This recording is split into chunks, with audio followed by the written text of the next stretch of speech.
gye buvuddeko mutabani wa Robert Kyagulanyi Ssentamu Solomon yateeka statement ku mutimbagano nga agamba nti singa Muhoozi asikira kitaawe, Uganda egenda kuba yeekubye omusumaali, egenda kuyingira enjega etabangawo mu byafaayo, kubanga Muhoozi talina kyasobola. Tasobola yadde n'okuddukanya ka unit ak'amagye akatono bwe kati. Kakati olwo oyogere ku kubeera nti asobola okuddukanya eggwanga. Mutabani wa Robert Kyagulanyi Ssentamu bw'atyo bwe yagamba Solomon gye buvuddeko. Naye abantu ne boogera bingi, nenjo okukitegeera awo nakitegeerera nti mu Uganda mulimu abantu in fact babikanga bina mu ndowooza. Eriyo aba opposition nga bo batunuulidde nnyo ebiseera bya Uganda eby'omu maaso, ng'era babifaako nnyo. Nsuubira okuba nga ne mutabani wa Kyagulanyi Solomon gwe mutima mwe yayogerera ekintu ekyo. Kati neebaayo bo abalala nga bawagira nnyo ekyo ekiriwo era bawaanawaana nnyo. Beebo abamu ku bantu abalina karakita ewaanawaana nnyo omuntu ng'amulabye alina ssente, ng'ayinza n'okulaba emmotoka ng'eyitawo oba ng'agisimbye awo n'akwata akawero n'agisiimulako bw'awaana, omwana alina eggaali eno ogirabyewe mugagga nga bo bali awo. Ebiseera ebisinga obungi babeera basuubira okuba nti omugagga oyo agenda bawaayo akasente era konna kaaba abawaddeyo, era singa amusembeera bamala okugamba mwana mpaayo okwo, kugamba nga bo basabiriza. Wano e Uganda abantu abalina embeera ezo be bantu abawagira NRM. Kati neebaayo ekika ky'abantu abalala nga bo tebalina nnyo ludda, bw'aba afuna mu opposition ng'alina w'asobola okufuna enkyo omusanga wano opposition, bw'aba nga asobola okufuna mu NRM oba mu gavumenti essaawa yonna ng'alaba waliwo akabaluka, omusangamu ng'agenze kusabiriza ateze engalo. Abo nabo weebali. Kati neebaayo abalala, kubanga kati gurupu y'abantu abo nga bwe nkugambye nti ye Kasala bakabaluka mu NRM ng'agenda mu opposition ng'agenda. Jjukira nti eriyo abantu abamu kati side eri eya opposition nga banna opposition batasobola okugamba nga bo ba opposition eyaddala nga NRM ne bwe beegaba kaadi nga nsava mu kifo kya NRM ng'egamba nti eno territory ya NRM wano, bwe weesimbawo nga toli wa NRM towangula, n'omugamba nti tukuwe kaadi ya NRM weesimbawo wano, ajja kugamba nti nedda. Ye nga yasalawo wa opposition okusinziira ku biriwo. Kati neebaayo ne gurupu y'abantu abalala nga bo babayita tebinkwatako. Tebinkwatako. Era nga kati nga mu biseera biri eby'okulonda nga bwe tulonda akalulu akasooka ne tulonda omulundi ogwokuba twalonda mu mitendera, ng'ebisinga obungi awulira biwulire kozi balonda baani, kozi bakola batya, kozi mwaza n'omubuuza nti leader of opposition yali mu parliament, n'agamba simumanyi yaani. Mwaza n'omubuuza nti vice president wa Uganda yaani, tamumanyi. Mubuuza speaker parliament yaani, tamumanyi. Bwe bali mbalabyeko ate nga bantu bakulu. In fact ekibuuzo ekyo kwegamba endowooza yaabwe ng'efaanaganako n'abaana abamu ab'omu ssomero, abawala abato, naddala abawala abato. Ogenda nga mu senior 2, senior 3, n'obabuuza ebibuuzo ebyo bayinza okuba tebabimanyi kubanga baba tebanabeera concerned nnyo. Kakati waliyo gurupu y'abantu abafaanaganako bwe batyo. Naye kati tuddeyo ku mulamwa. Twagala okulaba nti Solomon yalimbye kubanga kino kyasipaakinze debate, era abantu balina ebintu bye boogera ku semanya ku national debate, ne boogera meaningful debate. Balina ebintu bye boogera kwegamba bye beesibako ebyokuteesateesa ebyo. Kati nga boolaba nti bayinza okugamba nti Mpuuga abo bateesa balungi, bw'ajja n'ayogera ng'ayogeza gonje gwambu mulaba musajja ensonga ze. Njagala okubuulira bwe tuba tuli mu mupiira nga tusamba, oyinza okuba osala nnyo nga passes okuba passes ennungi naye nga tezivaamu bibala. Ebiseera ebisinga obungi oyinza okuba nga baakuguze n'okukugula ttiimu eri nti tobaakugula bwe bw'otokolako naye nga potential girina.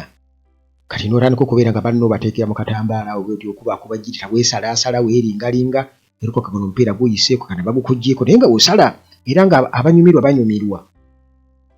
Naye nga ekikulu kya byonna okuwangula omupiira kuba kuteeba ggoolo. Kakati waliwo abantu nga bampuuga nga bo bwe batyo era nga babuzaabuza nnyo abantu ng'abantu babawaanawaana nnyo bannange omusajja atiisa omusajja naye ng'ekikulu kiri nti talinawo kyamakulu kyagenda kuggusa. Kakati abo be basinga okwogera ku meaningful debate era boogera nnyo ku dialogue batambulira nnyo mu bigambo ebyo eby'okuteesateesa. In fact yabadde ayogera ku kuwaaba omusango tujja tugutunulemu tulabe nagwo tutunule mu nsonga ezo gye tujja okubeera nga tubyogererako. Kakati Solomon nga bwe nkugambye nti ono yaleeseewo embeera ey'obunkenke newankubadde abantu tebaategedde. Kati groups nga bwe zikumenyedde osobola okutegeera group etaamutegedde. Waliwo groups nga bbiri ezitaamutegedde.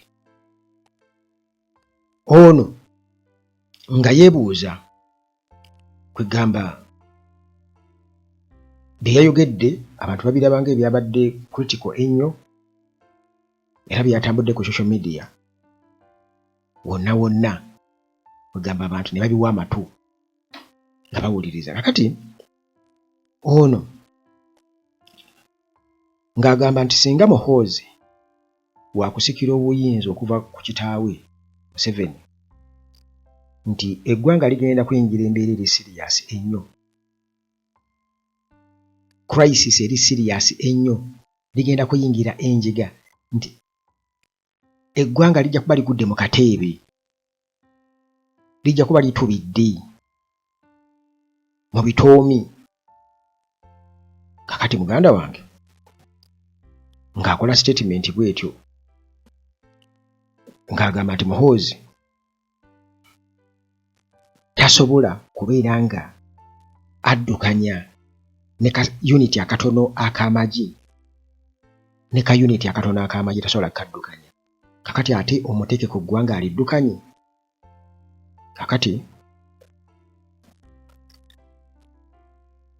nze ekyo nkirabanga obunkenke obweyongeredde ddala era omuntu eyasobola okwogera ku kino yali Betty Nambooze yayogera ku generational crisis. Yali ayogera ku mbeera nti waliwo abantu abatayagala kuviira generations ento kati ne zijja zibasanga ne batomereganira awo kati ne bakolayidinga. Weesanga abasajja balemedde awo tebavaawo ekireeseewo embeera enzibu ennyo nti basuubira okuba nti abavubuka tebalina kwogera oba abaana abato tebalina kwogera ku bintu bya bufuzi, tebalina kutegeera butya bwe bakulemberwamu, nti ayo tebalina kutunulayo. Naye ate ne weerabira nti Uganda eno weeri wegitwalenga abaana bamulekwa abafiiriddwako bazadde baabwe nga baafiirwako bazadde baabwe, kati omukulu nga kumpi alina n'okuva mu ssomero atandika okulabirira bato be. Uganda weeri kubanga abantu be mulowooza nti bannayuganda be batufuga tebabeerangako bannayuganda. Bannayuganda baakoma dda, baabajjawo dda, baabakolera olukwe ne babajjawo okukulembera Uganda. Abantu abali mu buyinza tebabeerangako bannayuganda, ekyo nabo bakimanyi. Ate era nga bali baatubuulirirawo nti oyo si munnayuganda, ekyo ekintu bannayuganda musaana mukimanyi naye lwakuba nti muwudiisibwa banne baabali bo bawagira nnyo. Waliwo abantu abeetuuma okubeera bannayuganda era nga bo batulaga nti Uganda ebaluma nnyo okusinga ffe bannansi be batusinga okugibaako ne pulaani, era nga batulaga nti mu Uganda temwazaalibwamu muntu nga munnayuganda muzaaliranwa munnayuganda asobola kukulembera Uganda. Kibagezaako okutunda ekintu ekyo era gwe bw'obalaba bonna babeera okwo nga boogera gwe just batunuulire obeetegereze. Bo baateeka eggwanga mu lutalo ate bo batya nnyo olutalo naye ng'ate bo baalututeekamu ne batta baganda baffe ne batta nga bwe baagala naye kati olwo ate bo bakola ki? Era gwe ne boogezaako okwogera ku ntebe waakiri ate bakutta naye ate nga bakutiisa olutalo naye tebajja kukutta. Weewuunya n'ogamba nti kakati bannayuganda tebasobola kwawula bantu abo. Kakati nga bwe nkutegeezezza nti side ya opposition bo bagamba nti obukulembeze bulina kusinziira ku busobozi bw'omuntu, ebisaanyizo, merit, experience, obumanyirivu, okusinga okubeera nga businziira ku family connections. Olwokubanga oli mwana wa Museveni kati enkya gwalina okutufuga, olwokuba oli muzzukulu wa Museveni kati mbugwe olugwe ali mu layini eyo. Kyebagezaako kukuliyetingawo era nga bo balaba nga future ya Uganda yandibadde yeesigamizibwa ku fair political competition, wandibaddewo okuvuganya okw'amazima n'obwenkanya, so si kusalawo nti kati Kampala opposition yamuwamba katugigabane, omulangirire oyo temumulangirira, so si nti gw'olabe nga Kyagulanyi afunye obululu bungi nnyo obukwate okyuse obagambe nti abono mu buwoono buno kati obwono bwe mubamuwoono obwono mu buwoono okole swap. Nedda kubanga n'obusika nabwo bennyini bwakupangirira.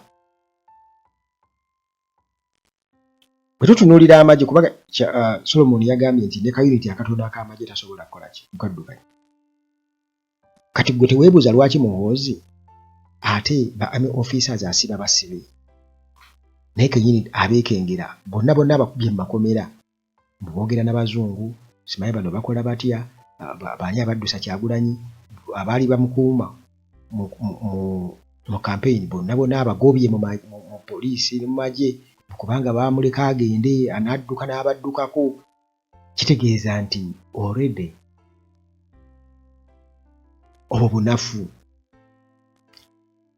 nti ne b'okulira bennyini oba oweesibako bwesibi. Kitegeeza kubanga oli yakukwata bukwasi taatawo n'abakuteekamu n'abateekawo obeetungako, in other words nti agezaako okukaka okubakaka omuntu bo gwe bateesiimidde.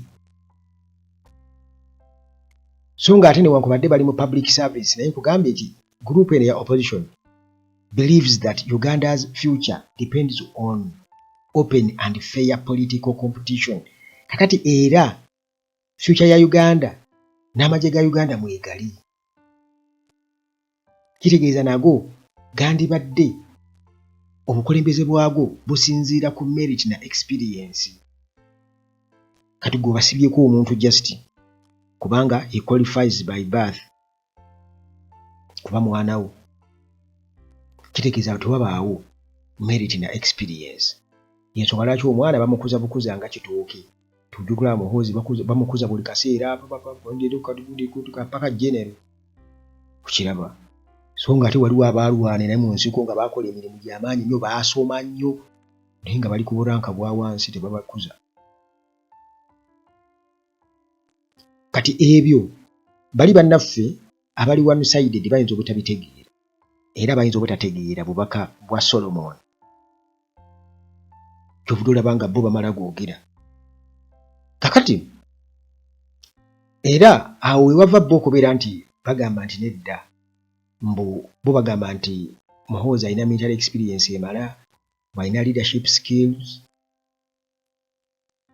mbu kino kye kimuleetera okubeera nti akwalifyinga for higher responsibilities. Naye byayogera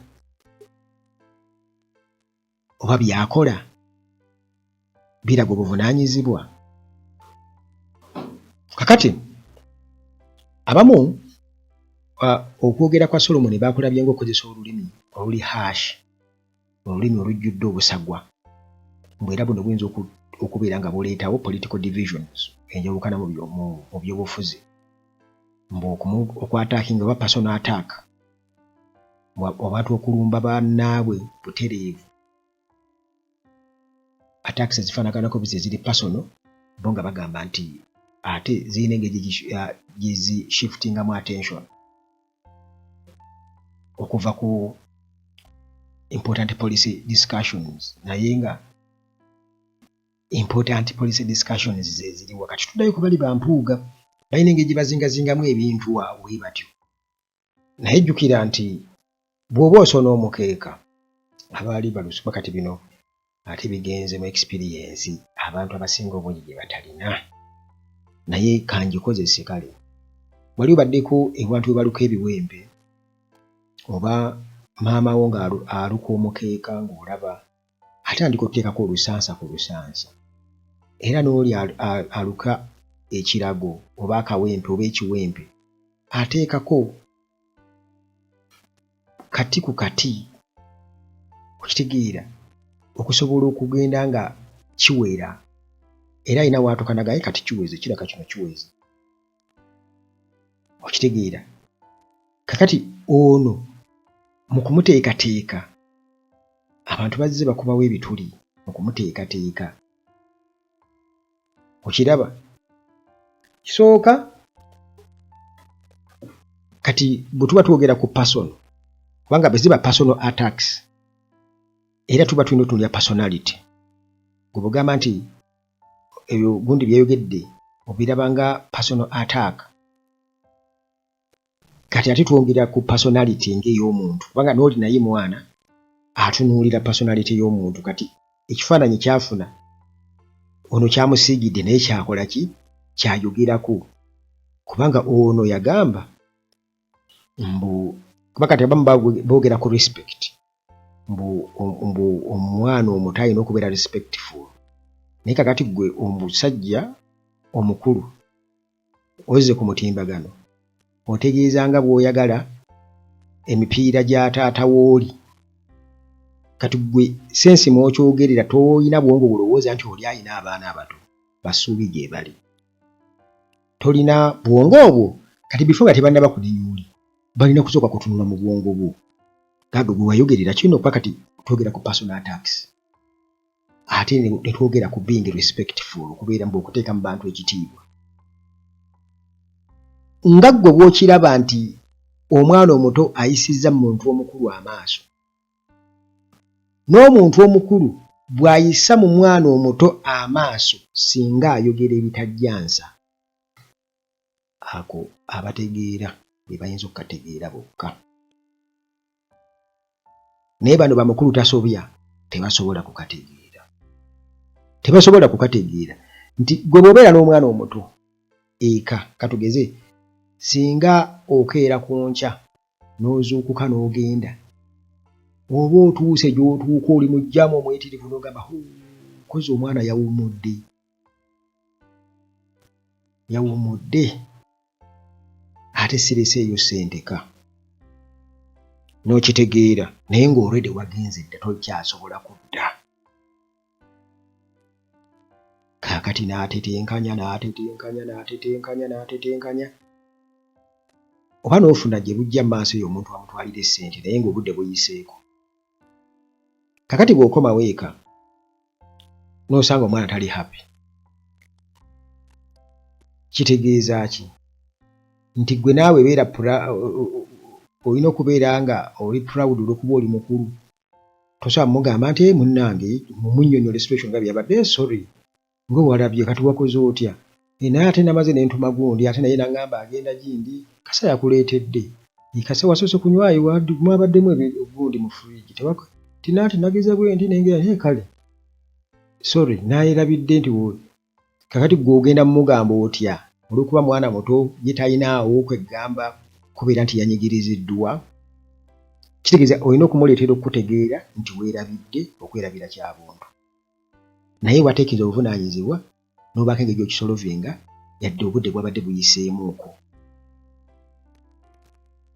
Kati gwe watokikoze ekyo n'ajja nagayi dadi n'ogenda mami n'ogenda tomanyira sagize tebabireze kakati enkya bw'omusanga naye ayogera bw'atyo ng'otandika okuwoza nti abaana bato tebalina kitiibwa kugamba ekyo abantu abakulu balina okukitegeera naye lwakuba nti okukula kirala okukula kyebayita okukula kirala kubanga okukula omuntu akula mu bwongo naye abasinga obungi unfortunately bakula mibiri katulina abantu abakulu bangi naye ng'ekituufu bakyali baana bato kakati ebigambo bivaawa kati batwogera ku mwana omuto ayogedde ebigambo abantu byapolisayizinga ne beerabira eby'omuntu omukulu byayogera nti eby'omuntu omukulu byayogera agambye agenda ayagala kusalako mipiira gy'oli kitaawe woono omwana omuto awulira oli bwe mugamba omukulu ekyo mmwe temulinawo minzaani we mukiteeka kubeera nga mugamba naye owange noono naye yeddeko kakati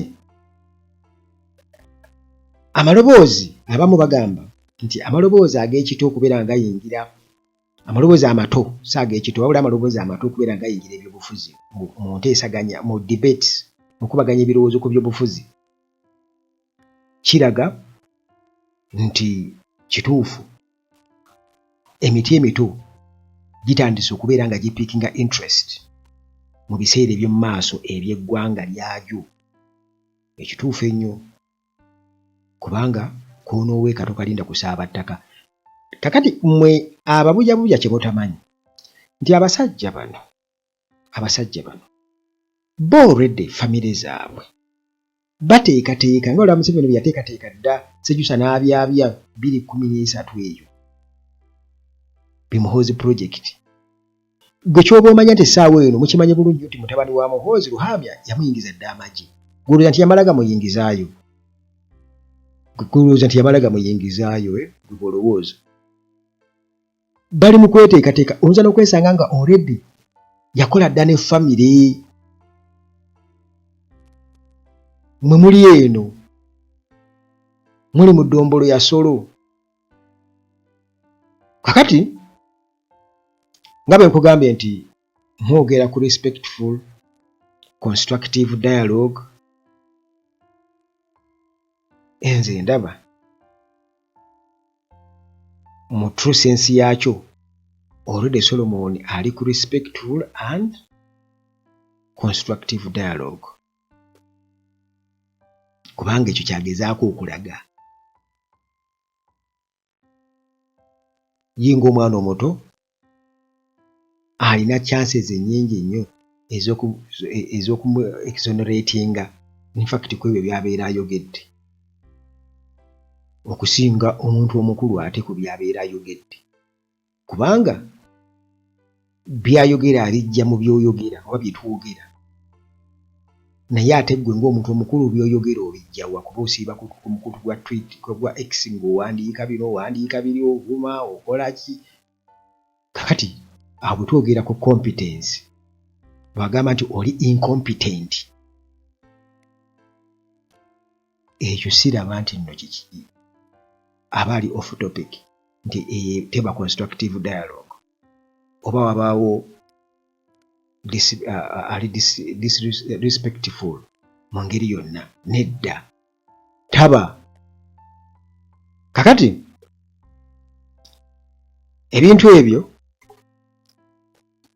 Bannayuganda balina engeri gye babitunuuliramu naye nga nze nga ku lwange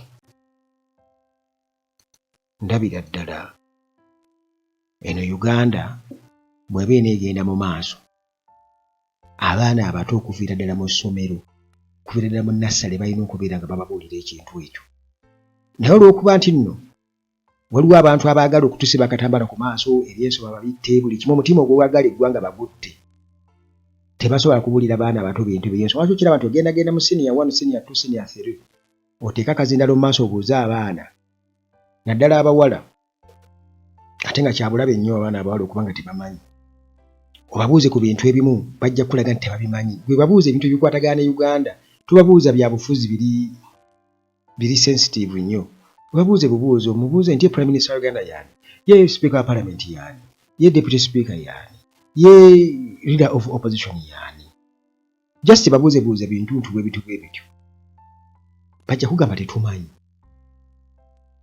kitegeeza nti ne bye boogera tebabimanyi ate ng'eggwanga kwerikola ki kweritambulira kubanga ensonga ez'eggwanga tutandika zitegeerera mu palamenti tutandika zitegeerera prime minister agambye bw'ati leader of opposition aze acriticizing kino tutandikirawo okubeera nga tubitegeera naye babeera tebamanyi.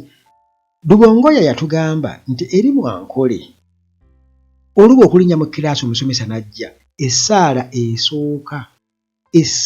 esooka mbu abaana abo abato basooka kukoleeza ssaala esabira Museveni era omwana agenda okuva eri nga bamuteekamu dda omutima ogwagala Museveni. Tebamusomesa kwagala ggwanga lye, bamusomesa kwagala Museveni. Kati ekintu ekyo kye bagezaako kuteekawo baba brainwashing ne bannayuganda mwenna mutandika okubeera nga mutendereza Museveni ne famire ye bazzukulu be batabani be n'ab'eŋŋanda. Ekitiibwa kya Uganda mu kireke kyovudde olaba nga ne bendera ya Uganda okugikwata gwafuuka omusango kubanga bo nga balabanga abagikwasizza ekintu ekibi nti opposition ate kati opposition yeekwata bendera ya Uganda bo bennyini gye bamenya amateeka boogera ku sovereignty naye ate n'okuba omuntu akutte bendera y'eggwanga kati gw'osuubira okuba nga omwana omuto ekyakiraba atya ekyayinza kukiraba atya. Kati waliwo newakubadde mixed reactions ku bintu eby'enjawulo ebyogerebwa naye oba oli awo ebintu birina okubeera nga birabwa into their true nature birabwa mu butuufu bwabyo okusobola okubeera ne meaningful dialogue. Singa abantu balaba ebintu mu butuufu bwabyo ne bakitegeera nti eno Uganda ffenna tugirinako ekoshiya kitegeeza nti Uganda erina kutusomesa kuva nga tuli baana bato. Kitegeeza omwana omuntu byayogera wali tulina okuwuliriza ne tutegeera lwaki omwana oyo omuto ayogedde bw'atyo. Naye mmwe bwe mutandika okubeera nga gwe bw'okula ojja kutuuka ne mu baana bo otandike kuyisayusamu kapulu nga weeyasenga bw'osanze olati gwe mukulu gwe muzadde ewaka okole byonna by'osanze eby'ekisiru omala gawandawanda awo omala gakola gatya era abaana bo kitegeeza nabo bajja kubikola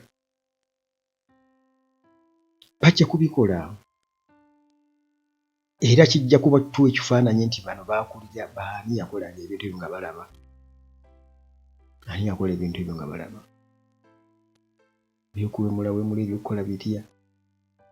Kati ebintu bingi nnyo oba oli awo nti Uganda nga bwe tugiyita motherland tulina okuba nga tugitambuliramu nga naffe tugiwa bitukola bireflecting ekitiibwa ekyo ekya motherland so si just olw'okuba nga ffe tuli bakulu olw'okuba nze ndi mwana wa gundi olw'okuba nga nze sikolanga ku ssente nafuna nfune olw'okuba nga bwe olowooza nti kakati bw'oli wa kitalo nnyo